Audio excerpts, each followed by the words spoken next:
Fuck around, make my 40 pop. Alright guys, this episode right here was interesting to say the absolute least. The difference in how this episode is being received is pretty much paints exactly how this episode should be looked at. For example, the anime onlys, I feel, a lot of them really like this episode, but the Boruto manga readers, they don't like this episode at all. And here's why.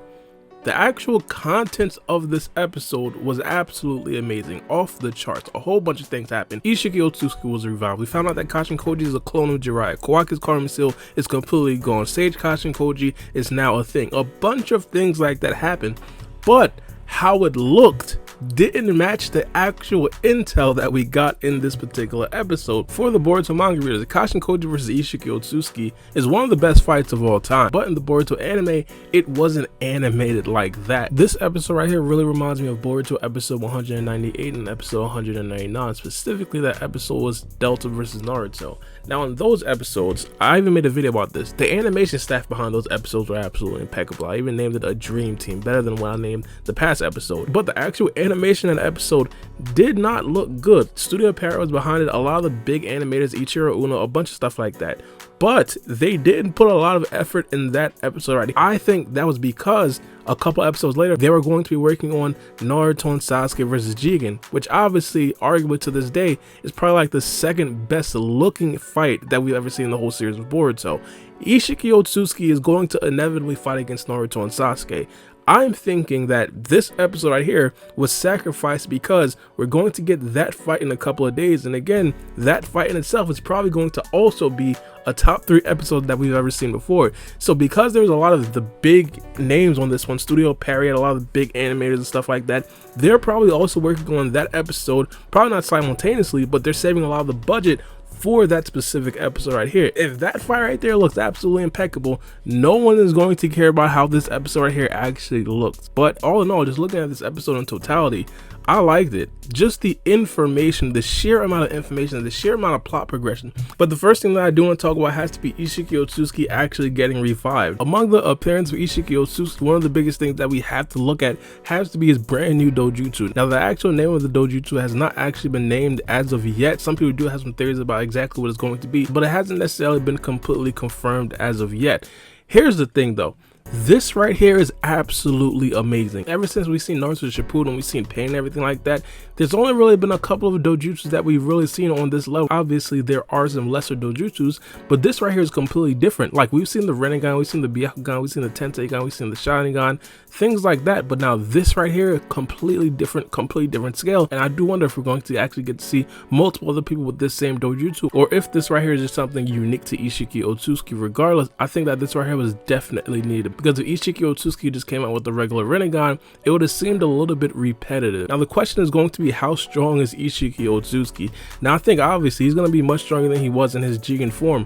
One of the things that we should actually understand is that Amato said that Isshiki Otsutsuki should be dying in a couple of days, but if he does actually get revived to Kawaki, he'd be an unstoppable force. My personal opinion, I think that this right here is probably going to be the most popular opinion as well, is that Isshiki Otsutsuki is just as strong as he'd be if he were to actually revive into Kawaki. The difference, however, is that Isshiki Otsutsuki has a time limit. Isshiki Otsutsuki is 100% going to die in a couple of days, which is obviously what Amato's plan was. And again, I think he's going to be significantly stronger than what he was inside the body of Jigen. Needless to say, he'd absolutely fondle Naruto and Sasuke. It wouldn't even be a competition, it wouldn't even be close. And there was a brand new ability that he did actually show in this particular episode right here called Daikokuten. This right here supposedly is like a secret ability. This right here looks absolutely amazing. I mean, when we're talking about Otsutsuki level opponents and Otsutsuki level abilities, this right here matches that. This right here is an Otsutsuki level ability. He's able to shrink things, store them in a different dimension, and whenever he wants to, instantaneously pop them back into his own dimension and use it as a weapon. In this particular episode right here, he uses the stone column. At that particular point, I'll get into Kashin Koji a little bit later, Kashin Koji was bearing down Isshiki Otsutsuki with a giant Rasengan plus another wall of fire, and in an instant, like literally light speed instant, everything was shut down just because of this ability right here, the Daikokuten.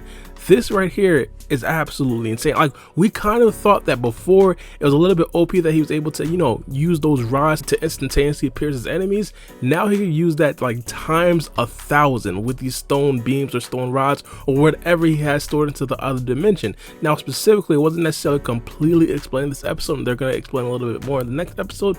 I'm speaking of it because I already seen it in the Boruto manga, so I know pretty much everything that happens with it. I'm just telling you guys right now, that ability right there is absolutely broken, 100% the definition of an Otsutsuki level ability. The next thing I do want to talk about has to be Kashin Koji, because of course this right here is like the second biggest announcement of this episode. Kashin Koji is actually the clone of Jiraiya Sensei. This right here has pretty much been in the works for a very long time, ever since around Boruto episode 186. I might be off by an episode or two, but in that specific episode, we seen Kashin Koji fight against Konohamaru. Obviously, it wasn't necessarily a fight because he pretty much fondled Konohamaru, but regardless, in that specific episode, we seen Kashin Koji not only summon a toad, but also use the Rasengan. Now, obviously, everybody who knows Jiraiya understands that those are two staples of Jiraiya, and he pretty much used it instantly. We also seen the markings on his eyes similar to Jiraiya, and now in this episode it was absolutely confirmed. Now the big thing that Isshiki Otsutsuki actually did say was that they had the same fate. He knows exactly who Jiraiya is, and he knows exactly who the Sannin are, which is absolutely insane. It's like Isshiki Otsutsuki was there when the three great Sannins fought against Hanzo of the Salamander. But the important thing about Kashin Koji and Jiraiya are their fate. Kashin Koji is supposed to mimic the fate of Jiraiya because Jiraiya versus Pain actually died in that battle. Even though he did gain some very good intel, he died in that battle, and he died for a very good reason. Of course, that intel led to the defeat of Nagato when Naruto ended up fighting against Nagato. So Jiraiya was a very important part of actually defeating Nagato. In this particular situation, Kashin Koji is supposed to be a very important part of defeating Isshiki Otsutsuki because he's going to force Isshiki Otsutsuki to revive into an unworthy vessel. That essentially is supposed to be the fate. So it wouldn't surprise me at all if Kashin Koji in the next episode were to actually die, just like how Jiraiya actually died. The next thing that I do want to talk about has to be Kawaki actually losing his karma seal. This right here, plot wise, is absolutely huge. We understand in the future he gets his karma seal back 100%. Right now it's only a matter of time before Kawaki actually gets his karma seal back. While I was watching it in the Boruto manga, I thought the obvious thing was going to be, because Isshiki Otsutsuki is so strong, Isshiki is going to 100% give Kawaki his karma seal back, and that right there absolutely makes the most sense. Amato already confirmed that Isshiki Otsutsuki's #1 objective as of right now is going to be to seek out Kawaki and give him the karma seal again. Now the main objective of everybody that actually does oppose Isshiki Otsutsuki is to keep Kawaki away from Isshiki Otsutsuki for the next couple of days. That right there in itself seems like an absolutely tall task because Isshiki Otsutsuki is a monster. Not only that, Isshiki Otsutsuki already knows where the Hidden Leaf Village is because he already been to the Hidden Leaf Village. Now the other big thing in this episode, there's just so much big things in this episode. It's just so much. This is why I understand why the anime only viewers absolutely love this episode. But regardless, Sage Kashin Koji was a thing in this episode. How strong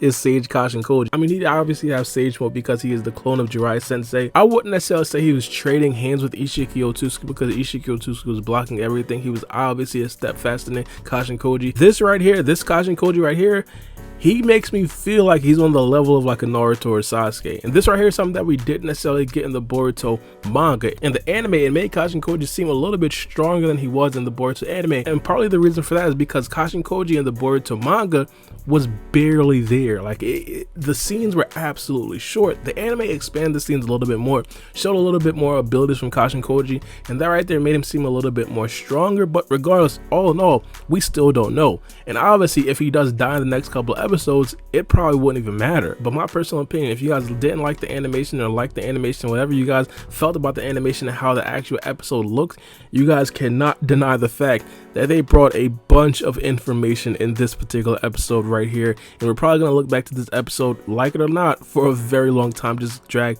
multiple more information, multiple more tidbits, possibly in other discussions that we do have about Isshiki Otsutsuki, Kashin Koji, the karma seal, Kawaki, just a bunch of things like that. Even Amato, how he played everybody by putting a fake bomb around Shikadai's neck. But let me know what you guys think about this episode in the comment section below. It's been your boy Baara, and we out. It's a knife.